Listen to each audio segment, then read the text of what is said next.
J'ai eu la bonne ou la mauvaise idée, je sais pas encore, d'aider mon petit neveu pour son concours de sciences. Alors, du coup, je me suis un peu chauffé et je lui ai dit qu'on allait fabriquer ça. Pas vraiment ça, ça.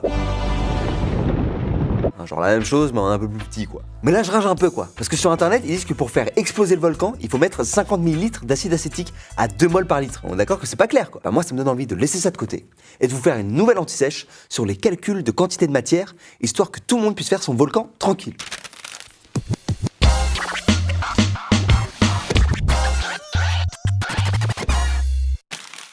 Il se peut qu'en TP, ou travaux pratiques, on demande de préparer des solutions à 0,1 mol par litre ou encore à 5 grammes par litre. Et là, tout le monde réagit un peu comme ça. No, God, please, no, no! Mais pas de panique, en fait il y a deux cas de figure. Soit on te demande de préparer une solution à une certaine concentration molaire, soit à une certaine concentration massique. La concentration massique, c'est une grandeur qui fait le lien entre la masse de soluté que vous avez pesée et le volume final de votre solution. En gros, le volume final, c'est le volume de votre fiole jaugée que vous allez utiliser pour faire votre solution. Et on peut même la calculer. Ouais, je sais, c'est ouf. Et même que ça donne ça. Cm égale à M sur V. Dans cette formule, la masse est en grammes et le volume en litres. Enfin, dans 99,9999999% des cas. Donc la concentration massique, elle est en grammes par litre. Bon, le problème, c'est qu'en TP, on vous donne la concentration massique. Du coup, il faut soit calculer la masse que vous devez peser, soit le volume de la fiole jaugée que vous allez utiliser. Heureusement, il y a une petite astuce que je vous ai déjà expliquée la dernière fois et qui permettent d'isoler facilement la masse ou le volume. Masse est égale à concentration massique fois le volume et le volume est égal à la masse sur la concentration massique. Ça c'est cadeau, vous les notez bien précieusement, comme ça vous galérez plus en TP. Pour la concentration molaire, ça va être quasiment la même chose. Elle fait le lien entre la quantité de matière que vous allez mettre et le volume de solution à la fin. Et la formule aussi, c'est presque la même chose. C est égal à N sur V. La concentration molaire est égale à la quantité de matière sur le volume. La concentration molaire, elle se note C et elle s'exprime en mol par litre. Du coup, la quantité de matière N est en mol et le volume en litres. Et pense bien à faire tes conversions. Ce serait bête d'avoir 0 pour ça. Et là, bonne nouvelle, c'est que comme tout à l'heure, on peut isoler le terme que l'on veut dans la formule. Et ça donne ça. N est égal à C fois V, et V est égal à N sur C. La quantité de matière est égale à la concentration molaire fois le volume, et le volume est égal à la quantité de matière sur la concentration molaire. Bon alors tout ça c'est bien cool, mais on a quand même un petit problème.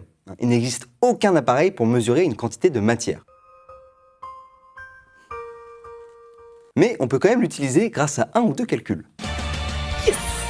Il va falloir relier la quantité de matière avec des grandeurs facilement mesurables, comme la masse, que vous pouvez mesurer avec une balance, ou le volume, avec une éprouvette graduée. Si on vous dit de prendre une certaine quantité de matière pour un solide, il va falloir faire le lien entre quantité de matière et masse. La grandeur qui fait ce lien, c'est la masse molaire. Et il n'y a pas si longtemps, on avait vu ensemble comment on l'a calculé cette masse molaire. Et c'est maintenant qu'on va s'en servir, car la masse est égale à la quantité de matière fois la masse molaire. Et si on veut calculer la quantité de matière, eh bien on a juste à modifier la formule avec une des deux super techniques que je vous ai déjà montré pour avoir la quantité de matière. C'est que la quantité de matière est égale à la masse divisée par la masse molaire. Avec ces deux formules, vous allez pouvoir savoir combien prélever avec la balance. Tranquille. Mais attention, faites bien gaffe aux unités. Si la masse molaire est en grammes par mol, il faut que la masse soit en grammes. Note pour plus tard, faire une anti-sèche sur les conversions. Vite même. Pour les liquides, on peut aussi mesurer une masse, mais les profs n'aiment pas trop parce qu'on risque d'abîmer les balances si on en renverse. Ne touche pas les trucs! Du coup, on doit faire le lien entre quantité de matière et volume. Mais c'est plutôt rare, le lien entre ces deux grandeurs. Même que si tu veux te la péter, ça s'appelle le volume molaire. Alors nous, on va plutôt faire le lien entre la masse et le volume. Et vu qu'on a déjà fait le lien entre la masse et la quantité de matière, on doit juste rajouter une étape. La grandeur qui fait le lien entre masse et volume, c'est la masse volumique. On l'écrit avec la lettre grecque ρ. On la calcule en divisant la masse par le volume. Et pensez à bien faire attention aux unités, parce que la masse volumique, elle peut en avoir plusieurs. Grammes par litre, grammes par millilitre, etc., etc. Donc si vous voulez éviter de faire exploser votre lycée parce que vous avez utilisé 10 litres d'acide au lieu de 10 millilitres, pense à faire tes conversions. Mauvaise nouvelle, il nous reste un dernier problème à régler. Regardez ce thermomètre. Il fonctionne grâce à la masse volumique, car elle change selon la température. Et ça, c'est pas pratique. Bah oui, si tu ouvres la fenêtre de ta salle de TP et que la température change, faut recommencer tous tes calculs. Heureusement, il y a une solution. On va calculer ça par rapport à une référence. Ici, la masse volumique de l'eau. Comme ça, plus de problème de température. Et puis en plus, c'est toujours cette grandeur qui est notée sur les étiquettes des produits que vous utilisez en TP. Et la densité, c'est une grandeur sans unité qui se calcule comme ça. Masse volumique de notre produit divisé par la masse volumique de l'eau. Et voilà. Alors comme d'hab, si vous voulez modifier la formule, pensez bien à mes petites techniques et vous en sortirez toujours au calme. Bon allez, je pense qu'on a bien mérité un récap.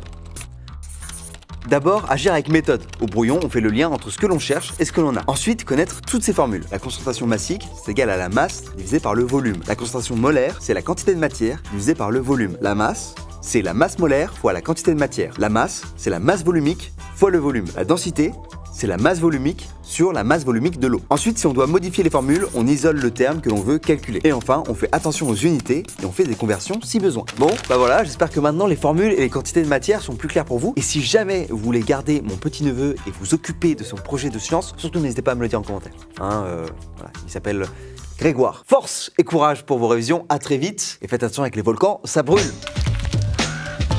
Vous êtes au collège ou au lycée, bah ça tombe bien, on a créé l'Anti-Sèche pour vous. On a tout ce qu'il vous faut pour réviser, alors abonnez-vous.